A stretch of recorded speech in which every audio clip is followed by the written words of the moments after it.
We haven't had a chance to meet. I'm Bonnie Ho Gabaeff, and if you don't know, I'm married to Joe Gabaeff.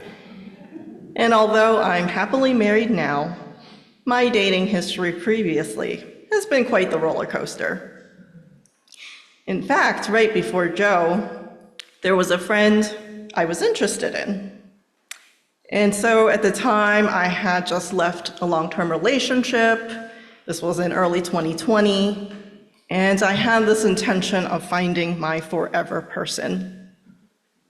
And so this friend and I, we began flirting, and I could feel his interest.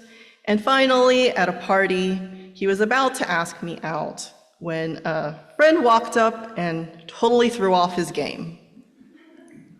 And so I waited all night for him to come back and ask me out, but he never did.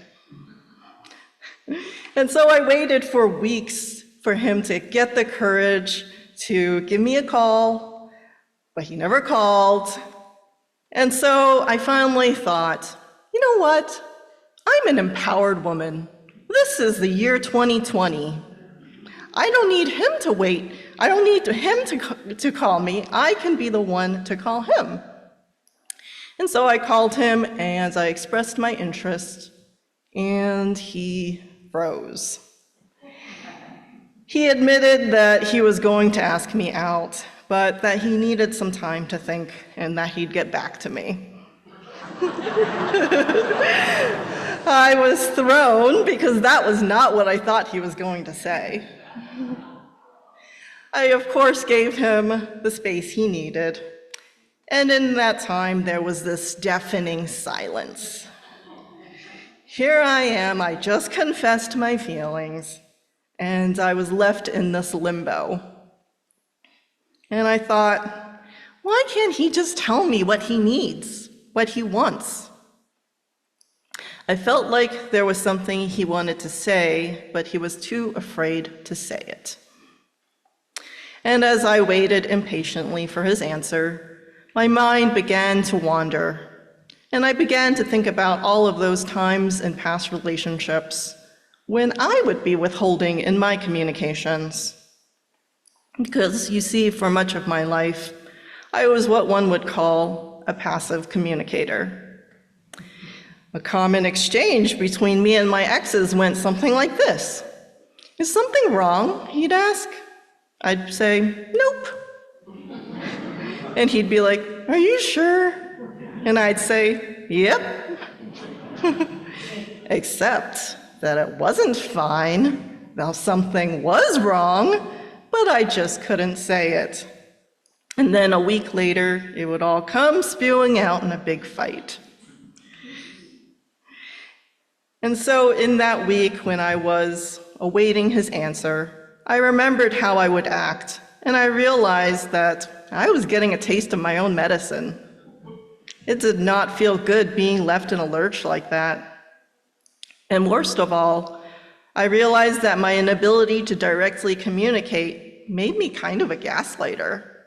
I wasn't trying to be manipulative, but I did it as a way to protect myself. When I sat with why I did this, I realized that my passive communication was a coping mechanism. As a child, my mother had a temper. And in order to not get yelled at, I learned to express my feelings as little as possible. This coping mechanism did a really good job of keeping me safe. But now that I'm an adult, I can't always just go quiet and not communicate. Because mature adults communicate. And as an adult, I have the agency to protect myself in healthier ways than just shutting down and not talking. And so obviously, things didn't work out with that other guy. And getting to experience how not cool my passive communication was made me realize that this is something I'm gonna have to work on in my next relationship. And that intention brought Joe into my life. Joe and I began dating in the pandemic, and after a few long Zoom dates and then meeting in person, socially distanced, he popped the big question. Do you want to get a COVID test so that we could be more than 6 feet apart?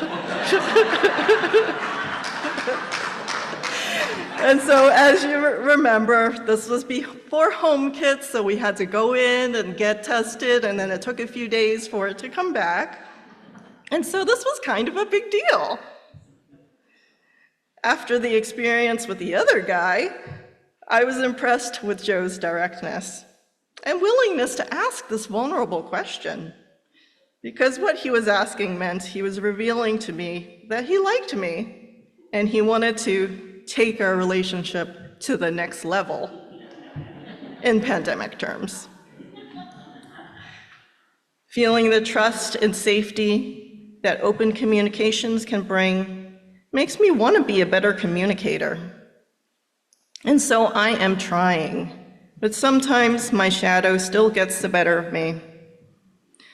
I still get triggered sometimes and want to go into my coping mechanism of going quiet and being withholding.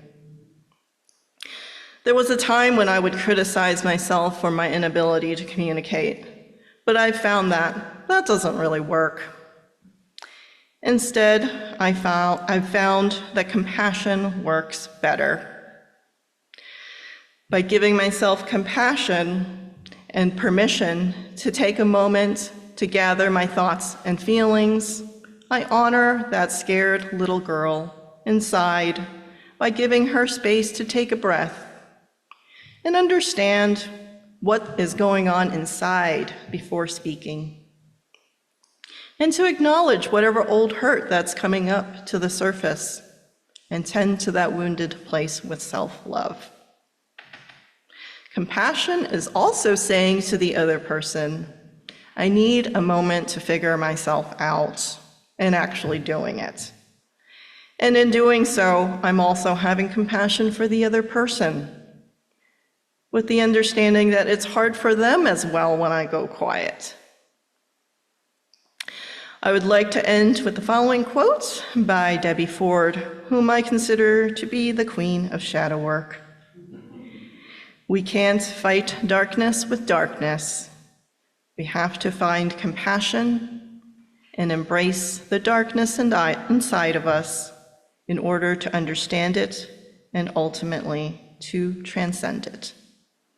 May it be so.